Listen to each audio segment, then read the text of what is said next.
Assalamualaikum warahmatullahi wabarakatuh. Kami siswa SMK Abdurrah Pekanbaru jurusan Laboratorium Medik. Di sini kami akan mempresentasikan sekaligus wawancara tentang ancaman ekonomi di Indonesia, kinerja ekonomi yang belum membaik. Sebelum masuk ke presentasi, maka izinkan kami terlebih dahulu memperkenalkan diri. Yang pertama, perkenalkan dengan nama Zakia Syafira dari TEL M1. Yang kedua, oleh saya sendiri, Nur Aidina Saputri dari kelas 11 TEL M1. Selanjutnya, dari Nurul Azkia dari TEL M1.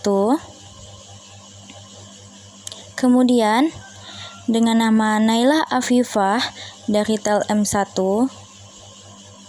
Dan yang terakhir, Nazwa Septina dari 11 TEL M1. Perekonomian di Indonesia pada tahun 2022 berhasil tumbuh 5,31% dibanding sebelumnya. Berdasarkan data Badan Pusat Statistik (BPS) menunjukkan pertumbuhan Indonesia yang tetap kuat, walau di tengah pertumbuhan ekonomi global yang dalam tren melambat. Faktor-faktor yang menyebabkan kondisi perekonomian bangsa Indonesia kacau pada tahap awal kemerdekaan adalah: yang pertama, beredarnya 4 jenis mata uang, yaitu The Japanese Bank, uang pemerintahan Hindia Belanda, mata uang rupiah Jepang, dan mata uang Nica. Yang kedua, adanya blokade yang dilakukan Nica dan adanya teror dari pemerintahan Belanda. Di Indonesia, perekonomian dapat dikatakan belum stabil. Hal ini tentu dapat disebabkan oleh beberapa hal, yaitu inflasi yang tinggi. Inflasi yang tinggi seringkali disebabkan oleh krisis global, kesalahan manajemen, kurangnya produksi, dan perubahan sistem ekonomi. Masalah ekonomi di Indonesia disebabkan karena rendahnya daya saing, ketidaksiapan dalam menghadapi revolusi industri 4.0, inkonsisten kebijakan subsidi, energi, rendahnya kinerja pajak. Masalah pokok ekonomi dapat muncul karena kepekatan yang dicapai antara kebutuhan manusia yang tidak terbatas dan sumber dayanya yang terbatas.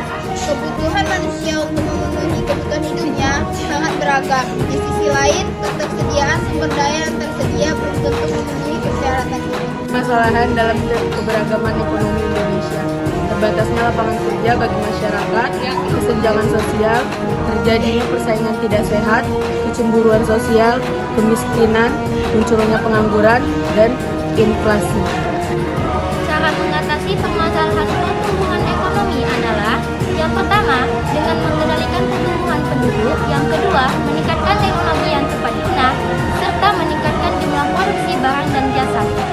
Untuk memajukan perekonomian Indonesia, yaitu meningkatkan kualitas diri, mengelola sumber daya alam dengan baik, mengembangkan inovasi, memelihara sarana dan prasarana negara. Assalamualaikum Teh. Waalaikumsalam. Permisin Teh, izin kami boleh wawancara sebentar Teh. Sebelumnya nama Ante siapa? Iya. Oke Teh, kami langsung ke pertanyaan ya Teh.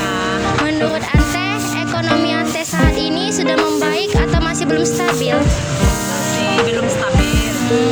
Terus bagaimana keadaan ekonomi Ante pada saat adanya COVID-19? Kurang lah, soalnya nggak jualan. Ya.